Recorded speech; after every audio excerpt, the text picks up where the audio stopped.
మీరే కాదు మా అక్కలందరూ ఈడుండ్రు. అక్క సన్నబియ్యం వస్తున్నాయా? వస్తున్నాయా అక్క సన్నబియ్యం? వండినరా? తింటున్నారు కదా అందరు, మంచిగా ఉంది కదా. గతంలో దొడ్డు బియ్యం ఎప్పుడైనా వండుకొని పిల్లలకు పెట్టిరాక? గట్టిగా చెప్పాలి.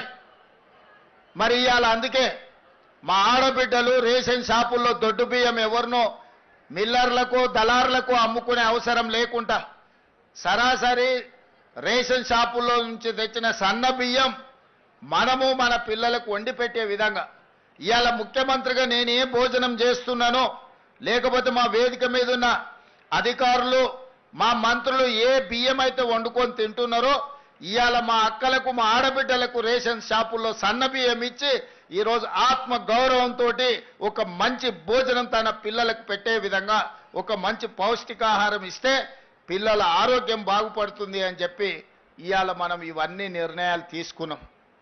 ఇవన్నీ కూడా మా ఆడబిడ్డల్ని దృష్టిలో పెట్టుకొని ఆడబిడ్డలకు మేలు జరగాలి, ఆడబిడ్డల ఆత్మ గౌరవంతో బ్రతకాలి అని ఈరోజు కార్యక్రమం తీసుకున్నాం. గత 10 సంవత్సరాలు ఏ రోజు ఆడబిడ్డలు ఎట్లున్నారని ఆయన గారు పలకరించలే. 5 ఏళ్ళు అయితే మంత్రివర్గంలోనే మంత్రులు లేకుండా పోయారు. అందుకే ఈరోజు అన్ని విషయాలలో ఆడబిడ్డల్ని ముందు బాగానే ఉంచాలని ఇవాళ మీటింగ్లో కూడా మా అక్కలందరూ కూర్చున్నారు. వాళ్ళంతా బయట నిలబడ్డారు. సో ఆ పక్కకు చూడు, వాళ్ళంతా నిలబడ్డారు, మా అక్కలంతా కూర్చున్నారు. ఇందిరమ్మ రాజ్యంలో ఆడబిడ్డ ఆత్మగౌరవం నిలబెట్టి ఆడబిడ్డల్ని కాపాడుకోవడమే ఇందిరమ్మ రాజ్యం యొక్క ఉద్దేశము, ఆలోచన.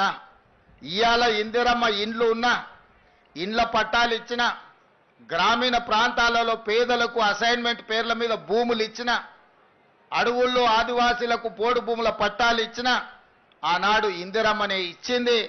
ఆడబిడ్డలకు రిజర్వేషన్లు స్థానిక సంస్థలలో ఇవాళ మా శ్రీలత గారు, మా గద్వాల విజయలక్ష్మి గారు ఈరోజు మేయర్, డిప్యూటీ మేయర్ అయినరంటే రాజీవ్ గాంధీ గారు మహిళా రిజర్వేషన్లు దేవట్టి ఇవాళ వార్డు మెంబర్లు, సర్పంచులు, ఎంపీటీసీలు, జెడ్పీటీసీలు, జిల్లా పరిషత్ చైర్పర్సన్స్ సునీత మహేందర్ రెడ్డి గారు ఈరోజు 4 సార్లు జిల్లా పరిషత్ చైర్పర్సన్గా అయినరంటే మహిళా రిజర్వేషన్లు ఆనాడు రాజీవ్ గాంధీ గారు తేబట్టి. అందుకే మా అక్కలకు వేదిక మీద ఉన్న వాళ్ళకే కాకుండా ఈడు ఉన్న వాళ్ళకు కూడా తొందరలోనే ఎమ్మెల్యేలకు కూడా మహిళా రిజర్వేషన్లు రాబోతున్నాయి.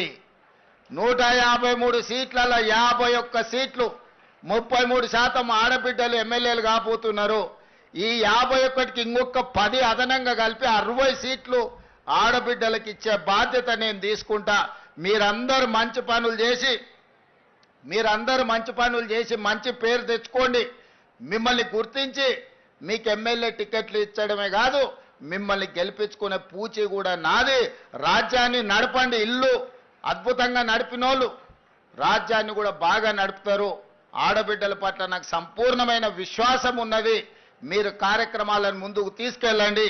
ఇవన్నీ కూడా పునాది రాయి చెట్లు నాటడంతో మొదలు పెట్టండి. ప్రతి ఇంట్లో కనీసం 2 చెట్లైనా ఈడికొచ్చిన మా అక్కలు నాటాలి, వాటిని కాపాడాలి. అప్పుడే మనం అందరం ఈ ప్రకృతి నుంచి కాపాడబడతామని తెలియజేస్తూ